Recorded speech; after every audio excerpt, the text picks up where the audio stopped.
Hey guys, Smart Dog School back with you again with Tank. We're doing round 2 of muzzle conditioning.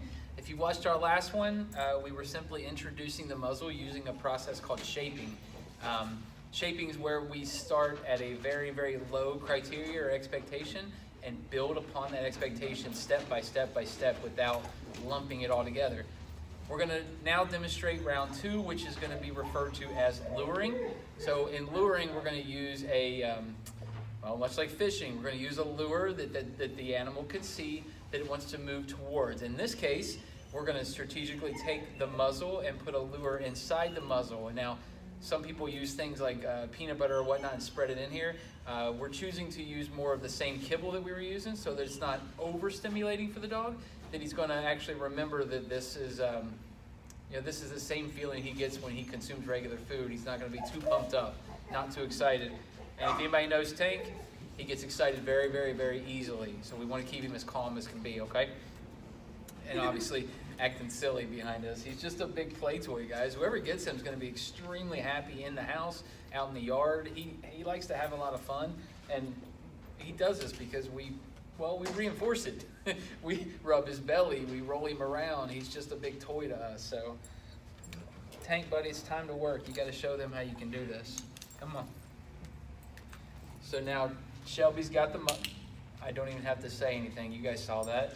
So we're putting the treat towards the end of the muzzle, holding the muzzle out in front of him, and he's making the choice to come in to the muzzle because the lure is there.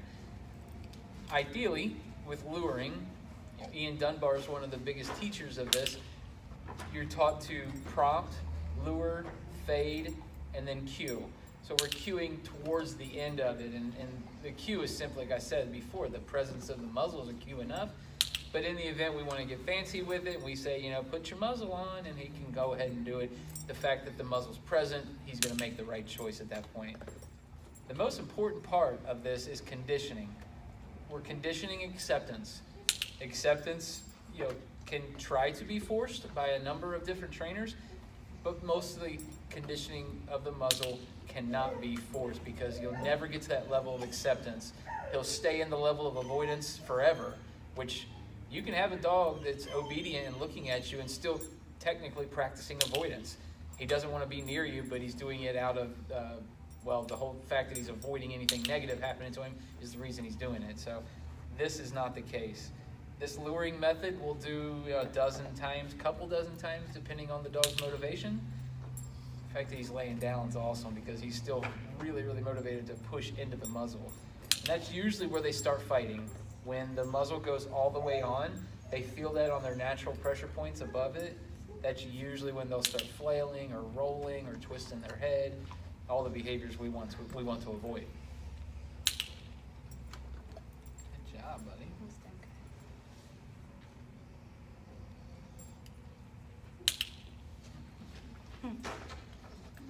Now, if anybody's curious, the type of muzzle we're using is called a Baskerville. We use Baskerville and Jeffco muzzles, 2 different types for 2 different reasons.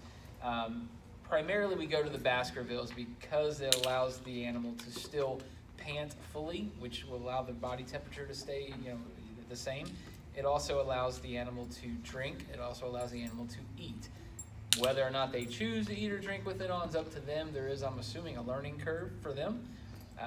But after, a few times with it on, they'll get more comfortable and they will just start kind of acting like it's not there.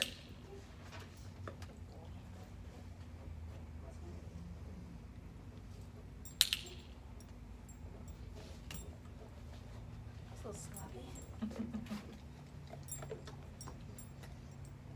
There it is, perfect.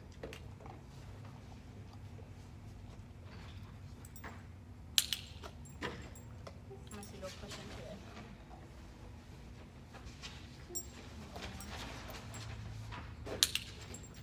So what she's trying to do there is allowing him to go even deeper into the muzzle, so retracting the lure out a little bit.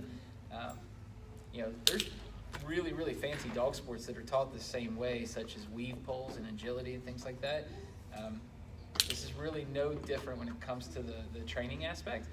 So there we go. That's a perfect one right there.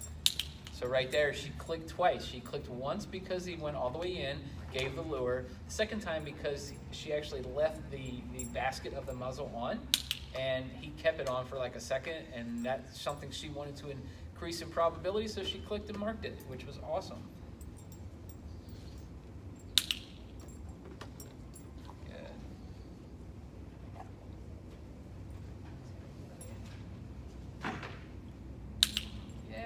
Buddy. Notice the pawing, not 100% conditioned. Could have been pawing to get that treat because it was in there, or could have been pawing simply to get the muzzle off.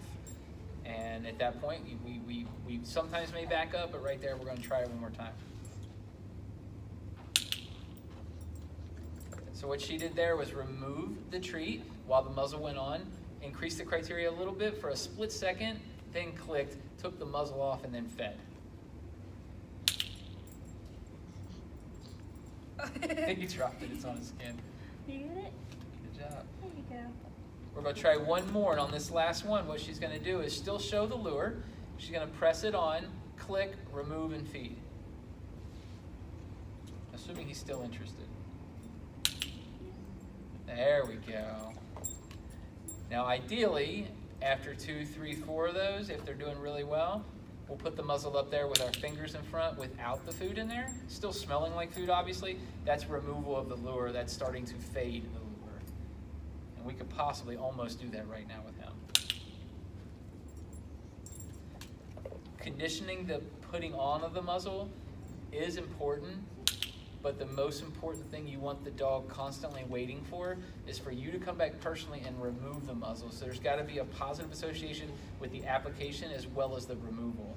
That way they're not constantly fighting for it to be removed. They know and anticipating you doing it for them, and if you do it, you give them something afterwards. They earn a click afterwards. Good. Stay tuned for lesson 3. Lesson 3 is going to be a little bit more interesting because we're going to use the higher value treat, the peanut butter. Since he's so calm, I don't think there's going to be a problem. We're going to let him get a drink, take a break for a while, and we'll come back. All right, thanks.